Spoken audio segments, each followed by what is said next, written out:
Well, it's been a little while, hasn't it? The calendar has flipped to February. It's cold outside, so hopefully you haven't forgotten to bundle up. But it's not quite as cold as the Cavs were on Wednesday evening against the Miami Heat from the three-point line. It's the Cavs Insider Podcast. John Rudder, Spencer German, coming back at you right now.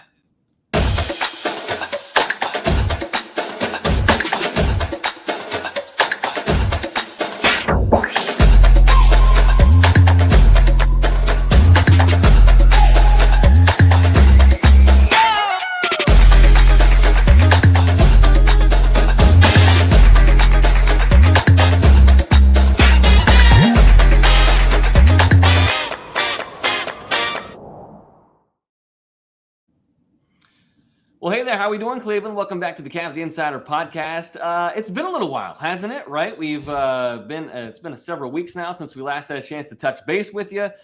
Spence was moving. I just got out of double secret probation, whatever that is. So we are back with you here on the Cavs Insider Podcast.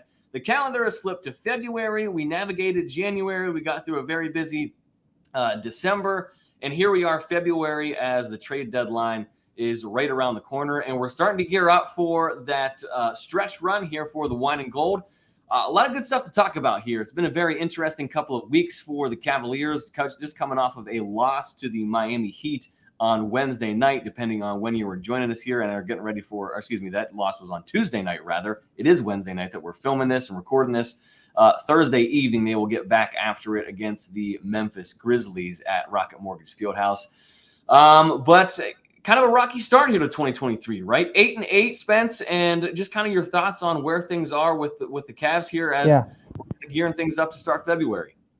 Well, yeah, John, you're absolutely right. There's a lot to get caught up on. I want to apologize for my tardiness. I know we've both been very busy with the move. I think the 71-point performance night from Donovan Mitchell that we didn't get a chance to talk about. I was chomping at the bit to do a podcast. That was the night, that was the week that we were moving. So I was watching that game, listening on the radio, and then I get to the house as I was unloading stuff from cars, and I had the game up on my phone, and I was like, I want to talk about this game, but all of our stuff is packed up. I had no access to any of the equipment I needed. So it was a complete mess. But I appreciate you guys bearing with us, and we're happy to be back. And I can promise you it's going to be a good stretch here for us, leading into the home stretch of the season, and then hopefully into the playoffs, where we're going to certainly be doing this very frequently and talking to you guys. So we're looking forward to that. Like you said, just a lot to get caught up on, and a lot of things to kind of dissect here with the current state of the team. But I think it was we kind of knew, John, right? Like back when they got off to the hot start, they had the 8 wins in a row or whatever it was, and they were really feeling themselves. They were 8-1 to start the season. And we were all kind of tongue in cheek saying, man, maybe it's not going to take so long for this team to figure things out with Donovan Mitchell. And it's kind of mellowed back out, if you will. And I think we all kind of expected that could happen, and that probably would happen, because it's never that easy. It's never that simple. And this team is going through some growing pains. I think one of the, I don't know if it's troubling, I don't know if that's the right word for it, but I do think one of the most eye-popping stats that people were talking about in the last week was that around this time last year, through I think 50 games, they had the exact same record as they did a year ago, 30-20, I think it was. So, you get Donovan Mitchell, but you're still kind of this team that's in the middle of the pack in the Eastern Conference standings, and trying to kind of fight for a higher playoff spot. But I'm not upset by that. I guess in some ways I probably had higher expectations once you get Donovan Mitchell than some, and that's my fault. But I do think I did have higher hopes for this team right now, but I had to kind of understand where they're at, that this was bound to happen, that there was going to be some growing pains, and hopefully they can kind of see their way out of it here down the home stretch, especially with Mitchell kind of leading the charge, and hold steady in the standings where they get to at least host a playoff series or are in a playoff series rather than the play-in tournament, and we can kind of go from there. Yeah, and when what we're talking about, and you kind of said the buzzword, right? Growing pains. They threw the term around last night, learning experience a lot. It kind of almost has taken me back, the last 24 hours or so have taken me back to almost to media day, right? When they use the term runway a lot, right? Like they weren't necessarily expecting championship or bust with this team this year. JB, you remember, like JB put the kibosh on that real quick. I think it was Chris Fedor asked the question. He was like, "What is this? What is this team's championship? Is it championship or bust?" And he said, like, no, like that's not our goal. Like we're gonna take it one step at a time. Sure, absolutely. And I know that Kobe Altman also kind of echoed that too. Yeah, that was kind of like where that term runway came in. Like this is a slow buildup. And as fans, it's easy to get caught up in that. You see an acquisition like Donovan Mitchell, and you see the start that they get off to, and it's easy to kind of buy into that and kind of get caught up in a lot of those emotions. But credit to them for kind of understanding that and maybe seeing more of the long-term vision and the long-term goal for how they're going to continue to put this thing together. But as we look at things right now, as the beginning of February, they're in the fifth seed right now, which I think that I kind of saw them as at the beginning of the season. I thought like if they're like in the fourth seed, maybe a 3 seed, like I thought that was kind of like a realistic expectation. That's kind of been where they've been hanging around all season long. They had a disappointing loss to the Miami Heat on Tuesday night, and that puts Miami a game and a half back of them in the standings. And that was kind of a critical loss. And I touched on that term learning experience that they threw around a lot post game. It was Jarrett Allen. I think JB mentioned it a couple of times. Who else did we talk to? Donovan Mitchell. And it was kind of like you could really sense. I'll start here too, and I'll say you can really sense the disappointment that they had last night.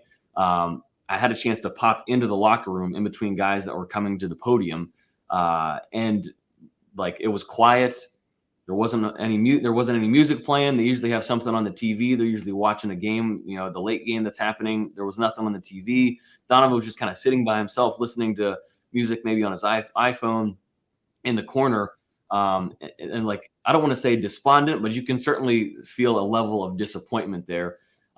Because we've talked about this for a long time so far this season, right? How are they going to navigate this process of closing out games? Who's the closer? Who's getting the ball in certain situations? And in those clutch moments as they try to figure out how to close out games.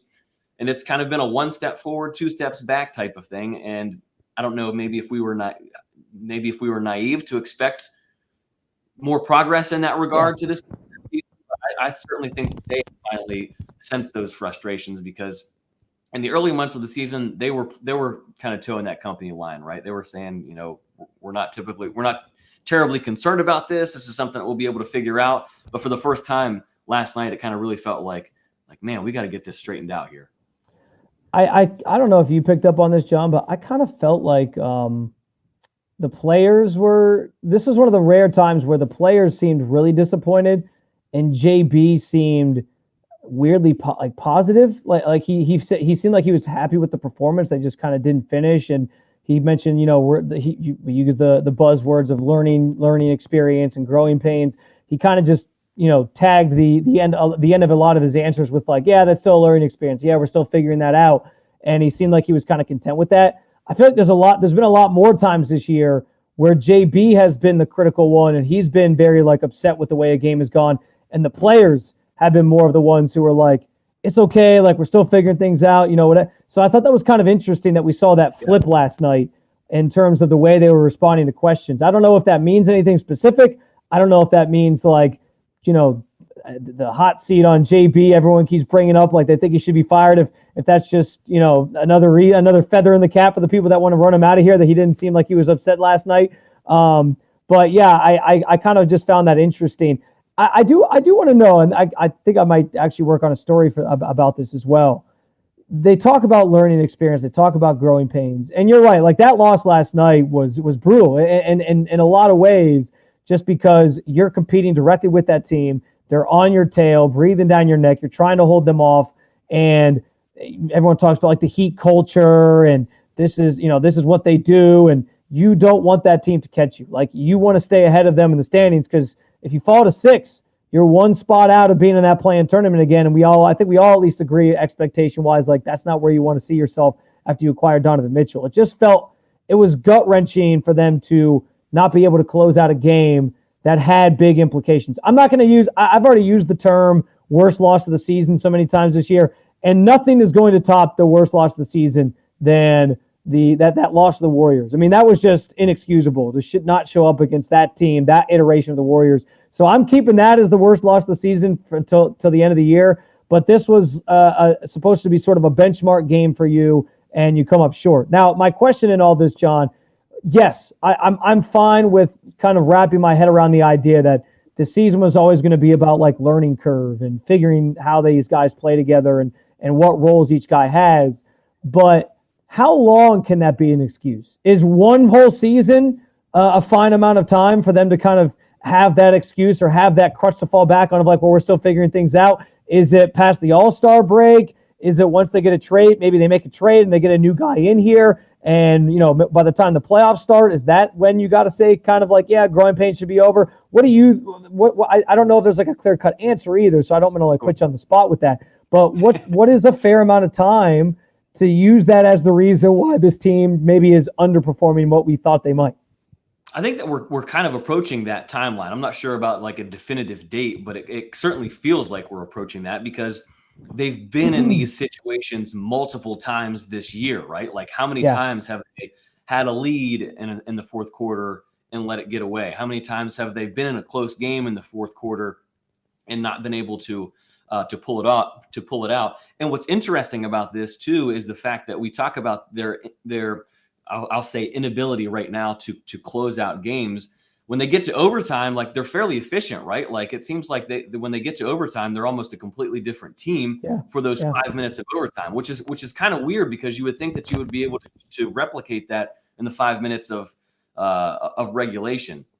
I think that JB's optimism for his part of the process and is the fact that we know what he likes to see with regards to his team, right? And he's not necessarily I don't want to say he's not a results-based or not concerned about the results because obviously he wants his team to win, but he was happy with his team's defensive effort, and we know that he prioritizes defense. Oh yeah, there was a spot in that game last night where they held Miami scoreless for like 4 or 5 minutes to start that fourth quarter.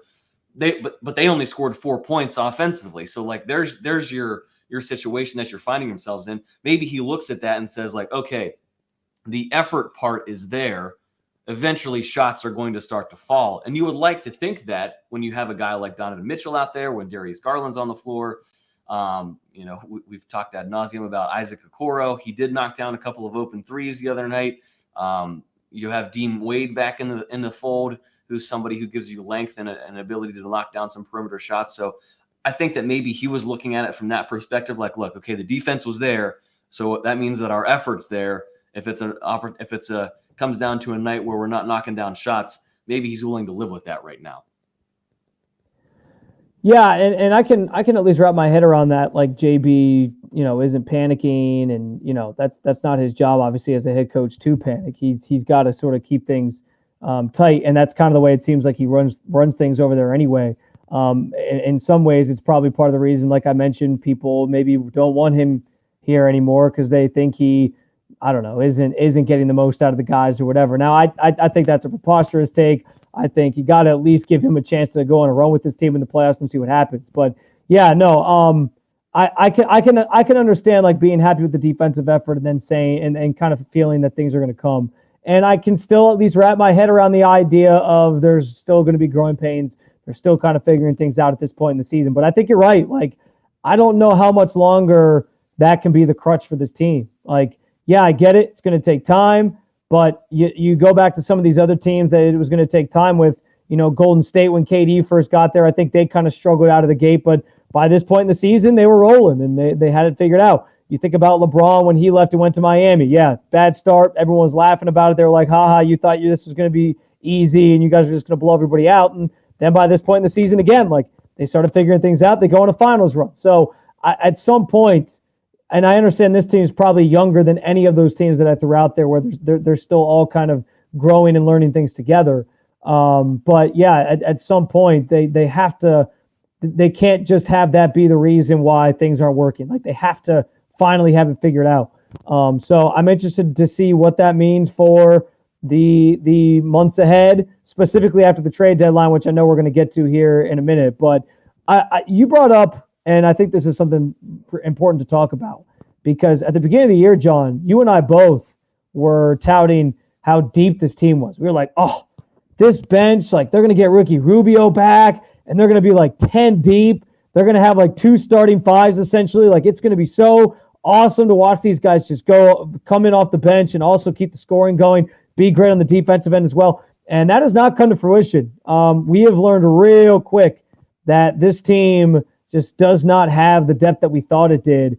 And I think that's a big concern for this team approaching the deadline. And again, we'll get to some more of those discussions here. But I think it's been Ricky Rubio, since he's been back, he's been a decent contributor. But Kevin Love has fallen off a cliff in terms of his production. Now, I understand part of that is because he hurt the thumb.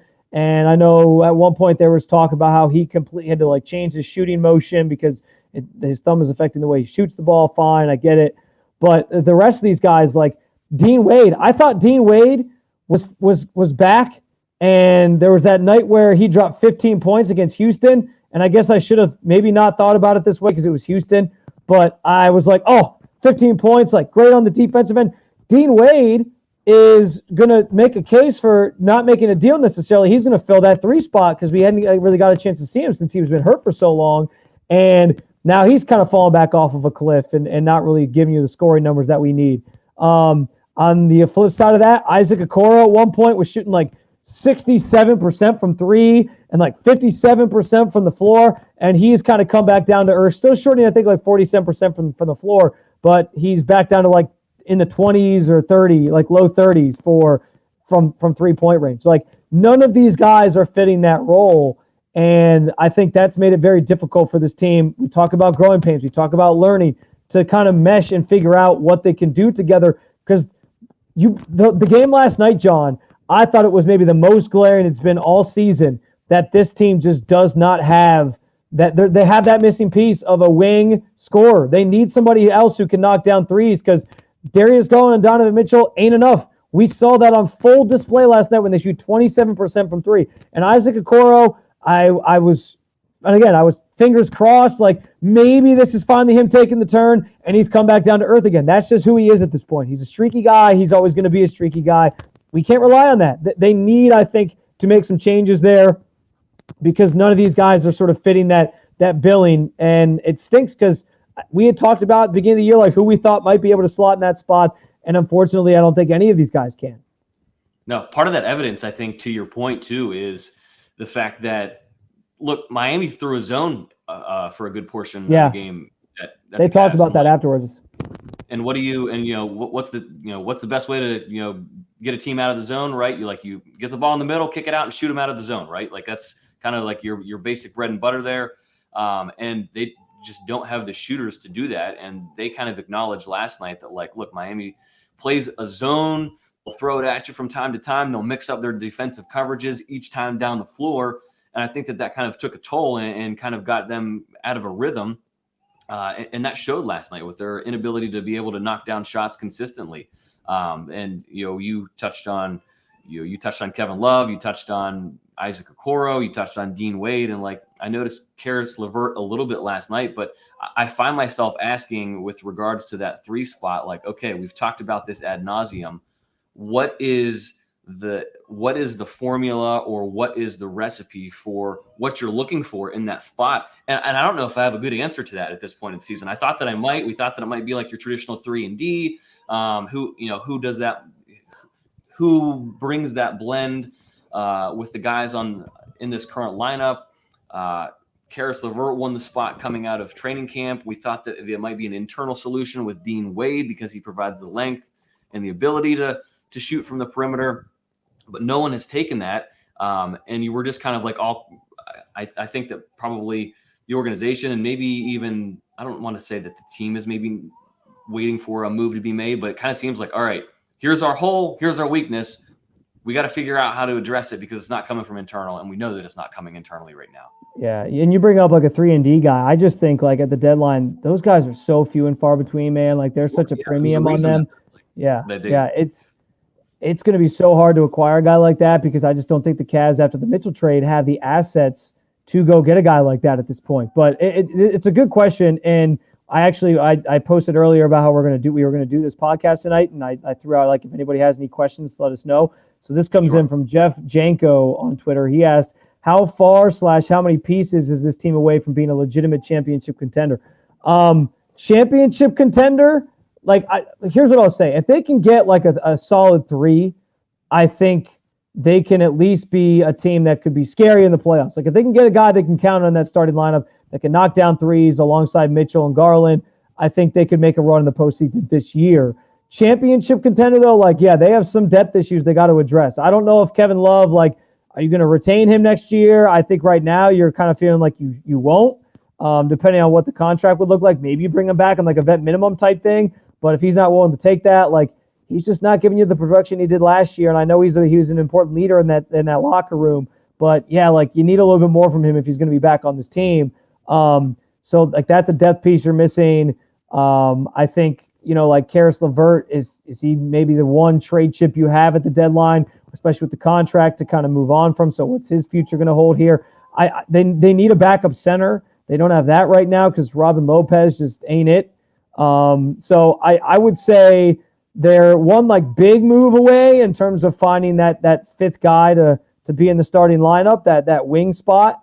And then I would say probably a couple ancillary moves away. So if I'm putting like a number on it, I'd probably say over under, like, 2.5. Yeah, like 2.5, something like that is a good over under with all of us betting in Ohio now since we last did.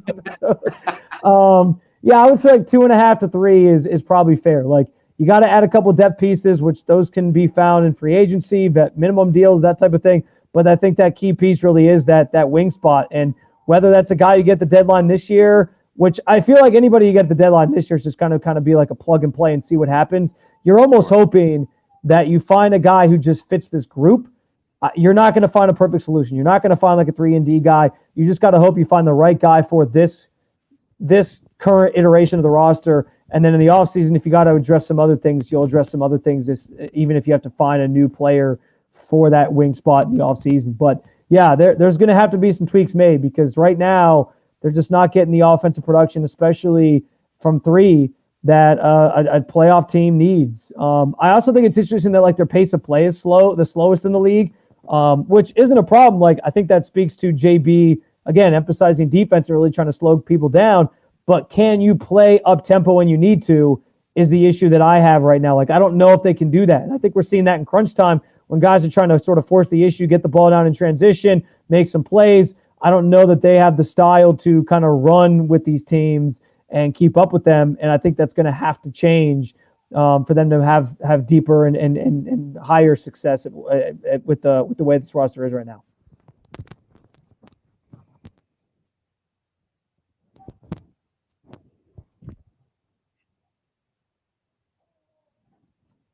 John, I think your mic's not working.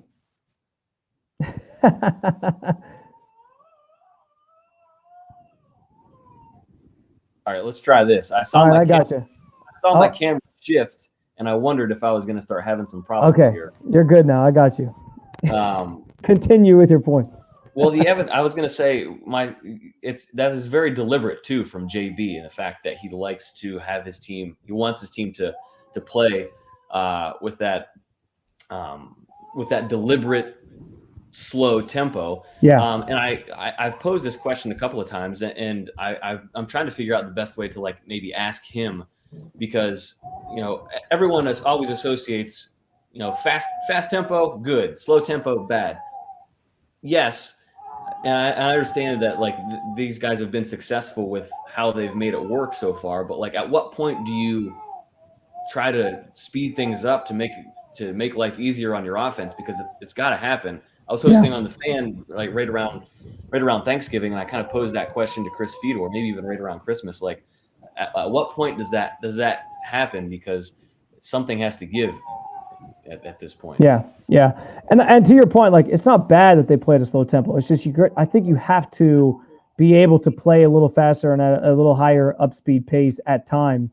And I don't know that this team is, like, built for that right now. So I will say before we get out of here, and I know we want to do a podcast for sure next week leading up to the trade deadline, talking about different guys that we think would be a good fit, different guys that we think the Cavs should pursue or will pursue at the trade deadline. And maybe we'll do something over the weekend after this game on Thursday, which I'm actually going to as a fan, which I'm excited about tomorrow night. So that should be fun. Yeah, I am encouraged by Evan Mobley's play of late. Like the fact that he's picked things up offensively. It's what everybody's been asking for. Everyone kept saying like, oh, has he taken that second year leap and what's he doing? And he's been a lot more aggressive lately. And I think that's a good thing. If he can keep that up and become sort of that third scoring option, I think that means a lot for this team. It'll pay really big dividends for them, especially in the postseason. But yeah, I think that the most glaring issue this team has right now for sure is just they don't have that wing scorer that they need to compete with some of these other teams in the East and really in the West too, if they were to make it all the way to the NBA Finals. So the Cavs looking forward now to the Memphis Grizzlies. They will welcome them to Rocket Mortgage Fieldhouse on Thursday night. Will John Morant play? Hey, you've mentioned that you were going to that game as a fan. It's one of the ones that you might circle on your calendar to see. Very exciting player. When the All-Star game was here last year, Jerry West, obviously a little biased, maybe Jerry West, but saying that the most electric player in the NBA is John Morant. Yeah. So it's fun to see these guys come to town when you get that opportunity. But if you're a Cavs fan headed to the Fieldhouse this year, you've kind of been robbed of that a few times, right? No, Giannis when the Bucks were in town, Zion didn't play with the Pelicans. I think there was an injury there. Golden State, it was like you got the CYO Golden State Warriors basketball team. Yeah, right. So, what are you anticipating here, and like how should fans feel about that as we wrap up? I mean, I think for fans it's disappointing and upsetting and frustrating. I mean, you pay premium money for these tickets to go to these games. It's maybe the only time the Golden State Warriors are in town all season, and then you don't get to see those players. Like it's a problem for the NBA. Like they have to figure out a way to combat this because they can't keep selling tickets at those high price points and expect fans to just fork over the money for it and take their family to a game just to then be robbed of seeing the player that they thought they were going to see. Like that is just an issue that is spiraling for them at this point. And it's been talked about ad nauseum, I know, in recent weeks. It is kind of ironic that here in Cleveland seems to be the place where all these guys rest. The reason I'm worried about Ja tomorrow is that obviously it's the second night of a back-to-back for Memphis, and that seems to be the secret recipe for when guys do take off. But yeah, I feel bad for fans. I don't know. The problem is though, John, like I don't know what the good solution is. Like I've heard people throw out like maybe you can only qualify for accolades if you play a certain number of games, and so who wasn't recently? And I'm trying to think about this. And I should have Googled this real quickly. It was a coach, I believe, who said the solution is maybe a 72 game schedule. And I don't know if that's necessarily, but then I feel like you run into,